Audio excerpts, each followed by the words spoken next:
Hey, this is Rob Anspach, and welcome back to another edition of eHeroes. Today's eHero is Kristin Babik, and we're going to talk about the power of credit. Welcome, Kristin, and thanks for being here.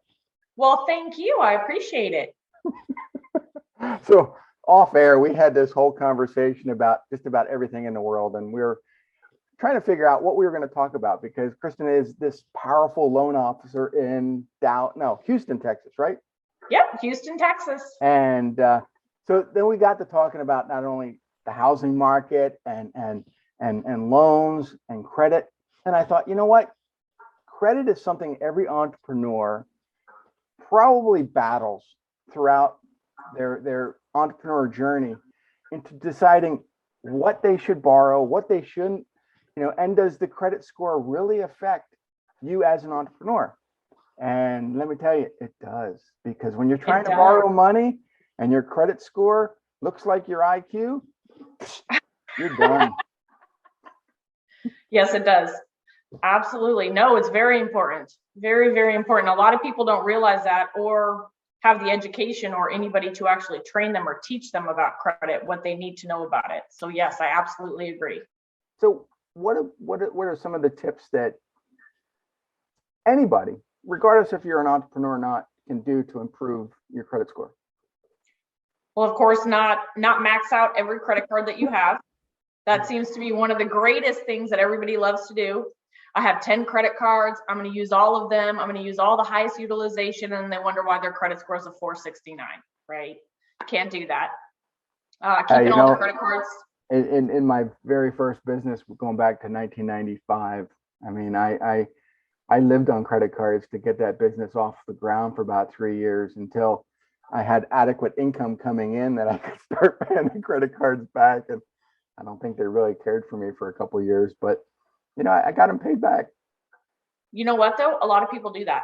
Yeah. And it's not, I can't tell you that it's bad because it does help you build your credit, right? If you're starting with zero and you're building your credit, you're going to have a couple trade lines that you're going to work with to help build your credit, right? The goal is, though, with those brand new cards, if they're 300, 400, or 500 balances, you're not maxing them out every single month, right? You want to use a small utilization on them, typically below 30%. And when you're building credit, you don't want to pay it to a zero balance. You want to keep a small amount on there. However, if you already have credit established, it does not matter if you pay it to a zero balance.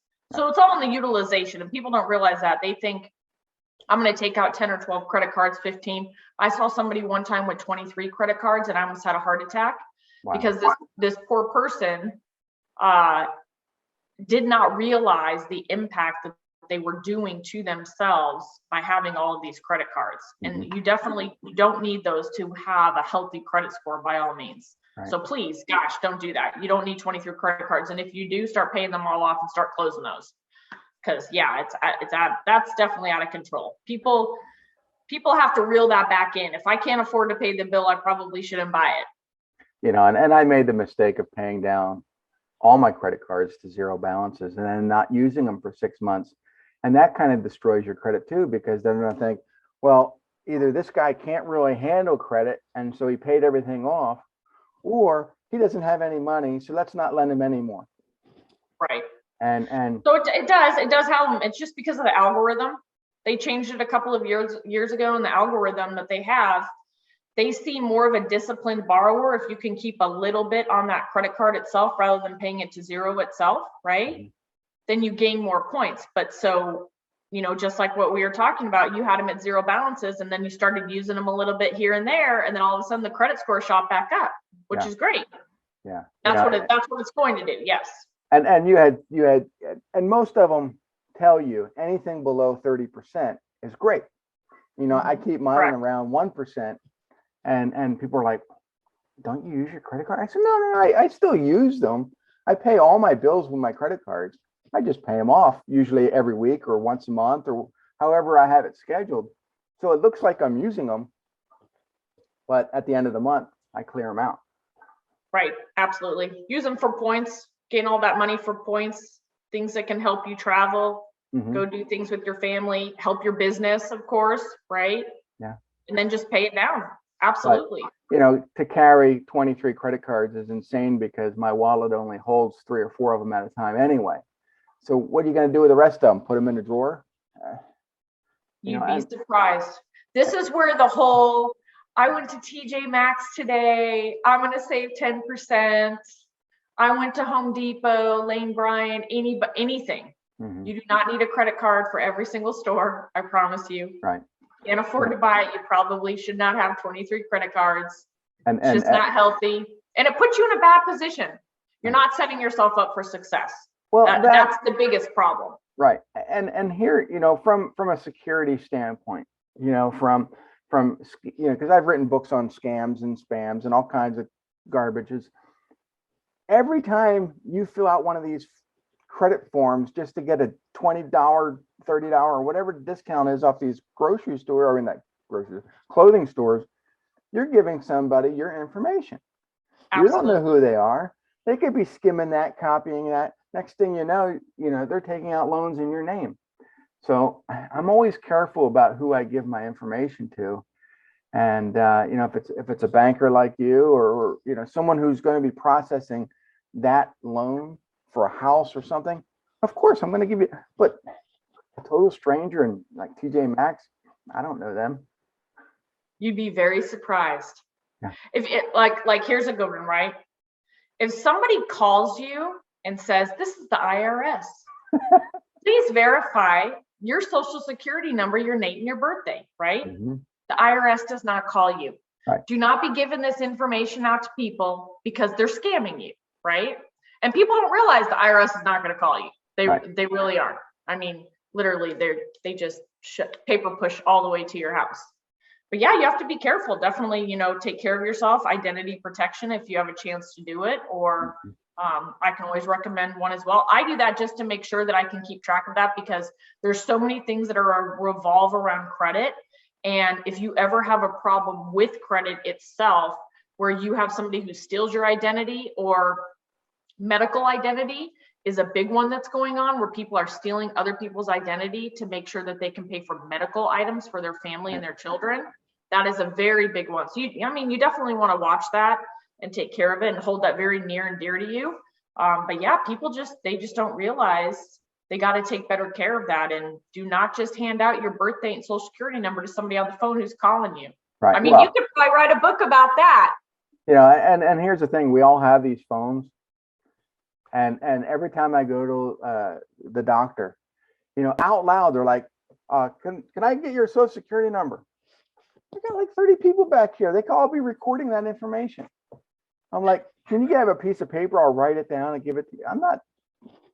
But people are going through the malls, giving out their personal information while they're on their phone. It's crazy. It is crazy. And how you said write it down, right? So I've done that before in the past, but what I tell them is give me the piece of paper back, because I want to shred it, because I know that they're not going to go through the time to shred it. Right. They're going to crumple it up and throw it in the trash. Yeah. Yeah. And it's just somebody's social security number. So what is a good credit score? I mean, because,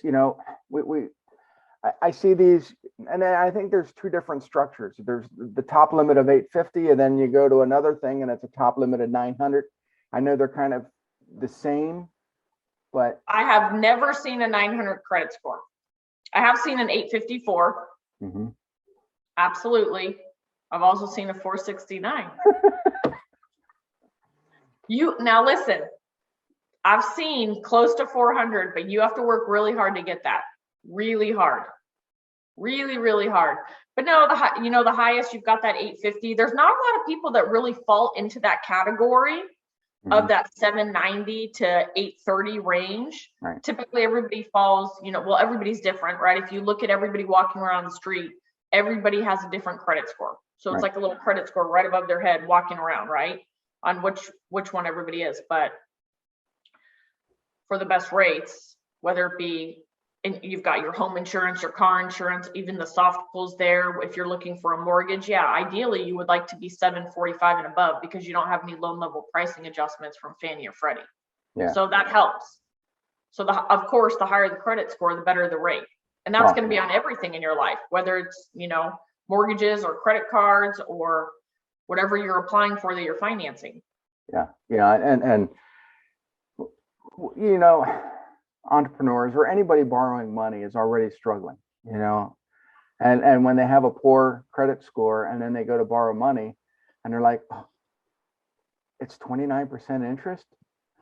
It's like, oh, but if I had a perfect credit score, I might only pay 2% interest. So, Well, people get scared of that kind of stuff, right? But if you have zero credit and you have no credit score, you have to start somewhere. Right. But what they don't realize is that if you actually don't max the card out, you're not paying, 500% interest rate on that. You use it a little bit, pay it down to $25. Use it a little bit, pay it down to $10. Pay less interest on what you're actually borrowing so you can build your credit score. Because, ideally, it only takes 90 to 120 days to build a credit score, depending. And that's just for one trade line, right? So depending on how high you want to build it. And then when you get to a point where you qualify for better cards or something that can utilize and help you in your business or personally, you close the 29% cards. Right. And it's a transition. You just have to be smart about it, right? When I bought the house that I'm in now, almost 19 years ago, I only had to present my credit score. I didn't have to present, income verification. I was still an entrepreneur. I was only an entrepreneur for a couple of years, but they only wanted to check my credit score. Now, I don't even think that's even possible anymore. I think they have to pull your income. Is that true? Depending on which loan, yeah, absolutely. You're talking more of the stated programs back in the 2000s. Yeah. If we're being honest, a lot of those loans, those borrowers had no business being in, right? Like, period. You have families, right, that are making $50,000, $60,000 a year. They're W-2.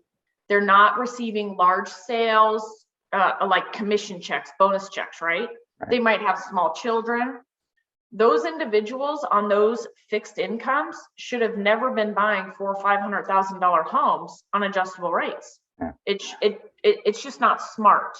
Right. You've got these fixed incomes doing that. So, all of it kind of catches up in the end, as we can see that it did. But yeah, back then you can just, the loan application was blank.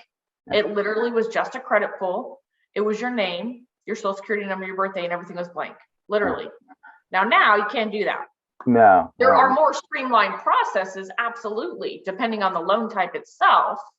You've got Fannie Mae and Freddie Mac, they've got streamlined products. You have day one certainty where you can do an automatic income verification, an automatic asset verification. And when you run it through an automated underwriting system itself, it'll tell you, hey, this person, this is great. We stamped and signed off on the income. This person doesn't need to give us any W-2s or pay stubs. Mm-hmm. Their asset verification passed too. No bank statements. We just need a copy of the driver's license and everything else has already been verified, right? That's ideal. That's perfect. Then you get the other loan types where they don't necessarily fall into that category and they do want W-2s and they do want to see the pay stubs and 60 days worth of bank statements. So it just depends on what someone's going to qualify for. But the self-employed, the entrepreneurs, those are the ones that are hit the hardest, especially during COVID. Mm-hmm. The COVID overlays on those, that they were hard. There's still a lot of investors out there that it's very hard. 3 months worth of bank statements showing your P&Ls. You don't have a huge decline in business in 2020 and 2021, which we know is basically impossible, right? Some entrepreneurs really harness that. Like Steve did a really good job during that period.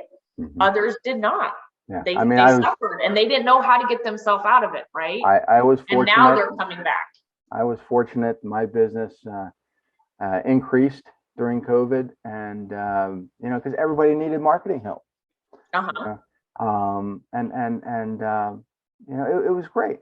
But what I'm seeing, the writing on the wall is that COVID's going to be here for a while. We're not going to escape it. And businesses that relied on running, let's say you're a business, kind of compare your business to a car. You kind of ran on one flat tire for a while, and you didn't fix it. Now all of a sudden you got 3 flat tires and you think you're going to get somewhere and you're just spinning. And people are like, wow, I need to I need to increase business, but I have no money now for marketing because I've done so poorly over the last 2 years. And they want to borrow money, but they can't because they did so poorly. So, Yeah, it's hard. You got to think of different things. Yeah, different Yeah. ways to excel, different ways to do business. So I had the same experience. I had a really great 2020. Yeah. It for a good portion of it until I decided to, break good portions of my body. But I still ended up really great, even though having that little bit of a hiccup, but it was still good. Yeah. And, people are coming out of it. They're doing a better job and they're learning from it. But you have to be open-minded as an entrepreneur on doing different things and not doing the same things over and over and over again, because society is just changing too much. Marketing is changing too much. Social media is changing too much. It's all changing too much so fast that you have to pivot and be a part of it, or you're going to be left behind. Yeah, and it's very hard for a lot of people to pivot because they've done something for so long. That's all they know. And then when they try to pivot, they can't. And,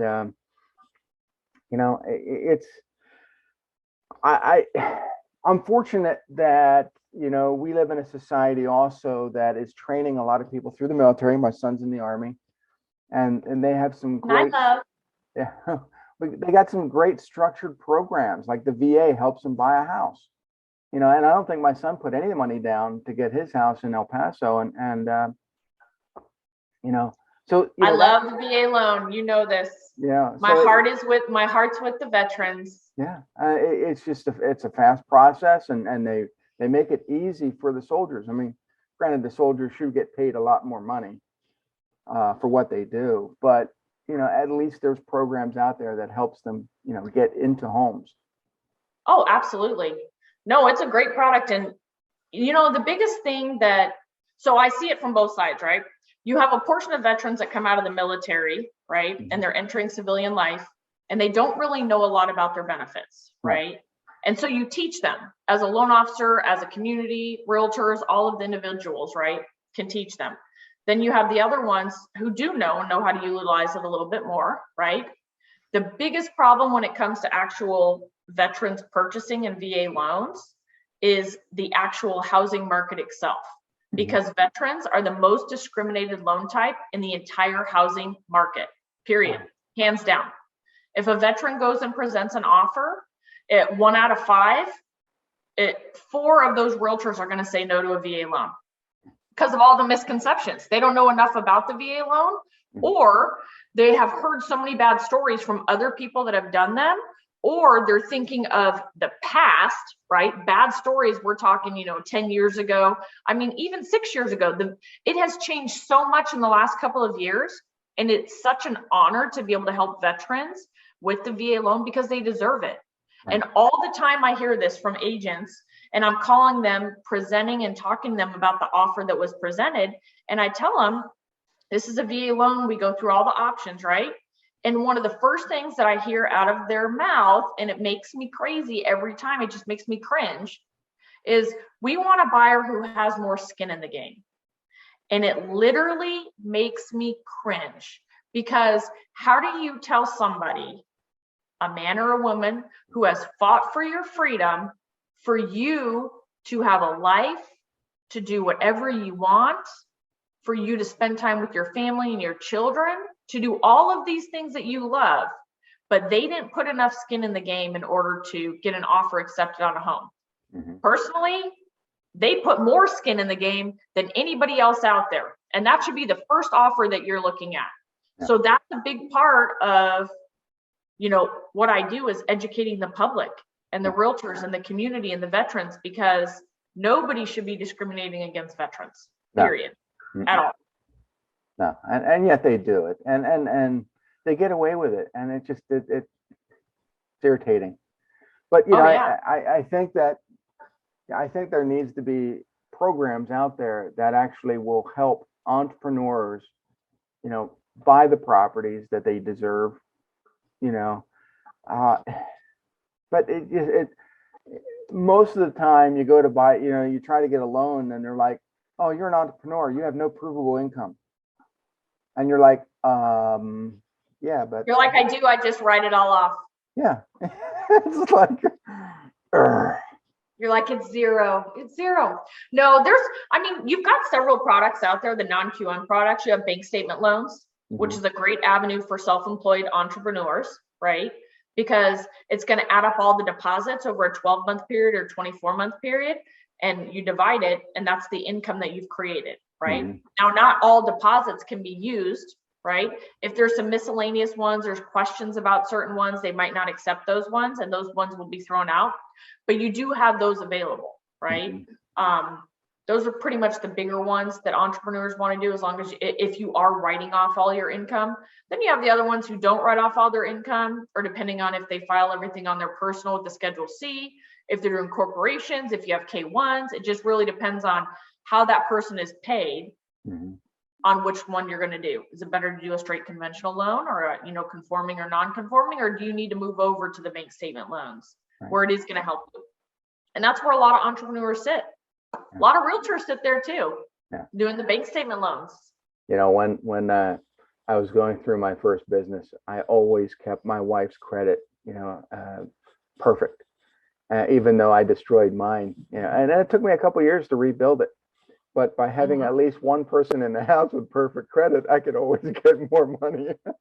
So you're so funny you say that, because I saw this meme and it's like, always make sure your significant other has good credit, because significant means sign. SIGN. They're the signer. Yeah.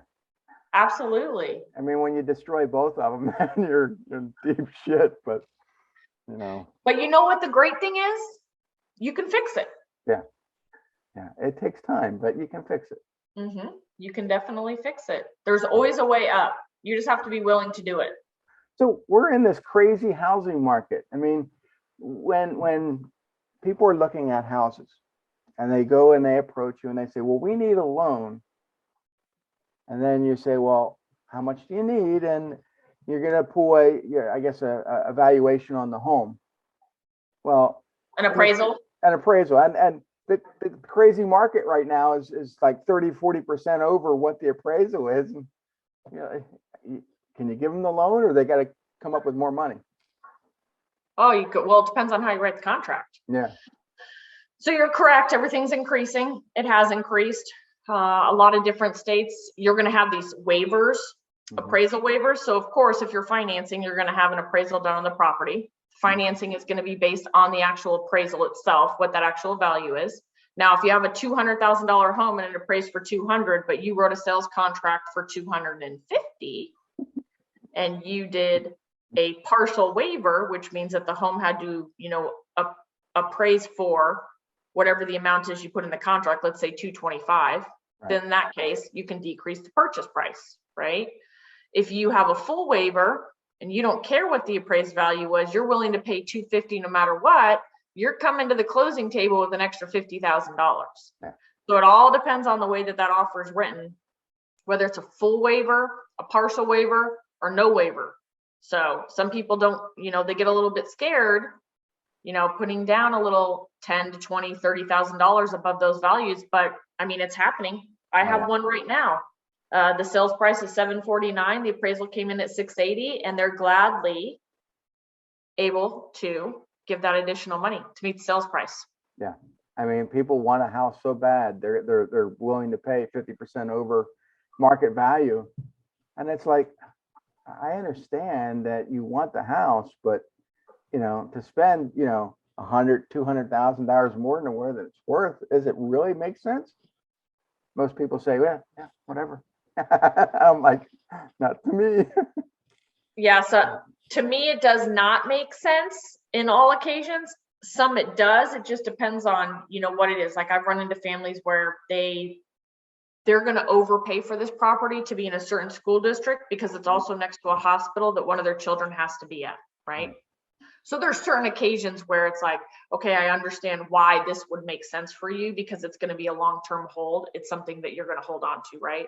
Now, in other cases, paying $100,000, $200,000 more for a property than what it's worth, I mean, I think that's crazy. I know a lot of other loan officers out there think that's crazy, and we talk to borrowers all day long, but it's what they want. Right.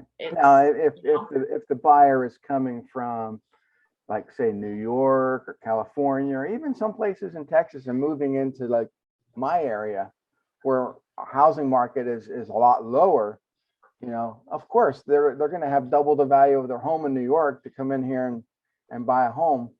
Yep. So they'll And have put down that extra money because they're like, oh, this is cheap. Yeah. I'm coming from California. This is $2 million. Yeah. Come on down to Texas and it's 650,000, and it doesn't matter to them to put another 100,000 down. Yeah, it's the housing market's going to correct, and then they're going to find that maybe they can't sell the house because they overpaid for it, but it's happened before. I think it'll start to correct itself this year because of the rising rates. Yeah. We're looking at 3 different rate increases by the end of 2022. I mean, the market's already up. On the first day of the year, the market was up. Yeah. So a lot of people that were on the fence either about refinancing or hadn't refinanced to a lower rate, they kind of lost a little bit of opportunity right there when it comes to saving money, and then on the total interest of the loan, depending on what that is, a 30-year fix, a 20, 25, 15. But the others, some people that waited to purchase, or they're waiting to see what happens, they continue to wait to see, I'm going to wait for the, rates to bottom out. Rates are not going to bottom out. That's, that's not being realistic. So now as rates continue to rise, they're also losing that buying power. So they got to get on it. But yeah, by the end of 2022, we'll definitely see rates closer to 4%. I mean, gosh, it just came out yesterday about second home. So Fannie and Freddie had just released this data, loan level pricing adjustments over, 4.125% built into a rate. So if you think about it, if you have a rate of 3% and you're adding a loan level pricing adjustment, basically of 4 points, you're going to have to increase that rate so high to get to a par level to pay 0 points for that actual rate. I mean, you're looking at high 4%, low 5%. And a lot of the data behind it, they're talking about, well, they wanted to do this for low to income moderate borrowers so that they're able to buy and purchase homes. But if we're being realistic, right? Realistic, Rob, most first-time home buyers are not buying $400,000, $500,000, $600,000 beach houses that are second homes that they're doing as Verbos or Airbnbs. That's just not the reality. So now all the second home rates are going to go to the same level as investment rates, and it's going to put a little bit of a squeeze on the market. We'll see how many investors open up and say, "Hey, I want those loans." Well, we just won't sell them to Fannie and Freddie. We'll just hold them. Well, let's talk about the squeeze, because Zillow did the squeeze in Florida.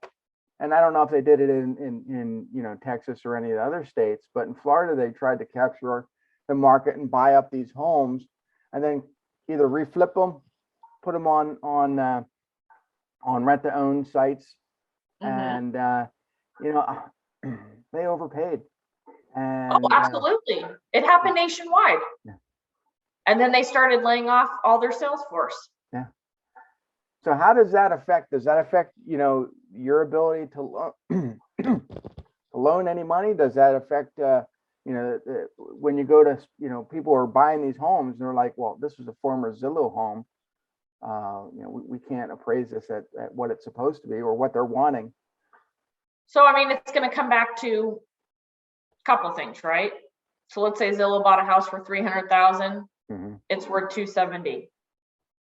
They have buyers coming in. You're looking at the comps. The home's worth $270,000 in reality, right?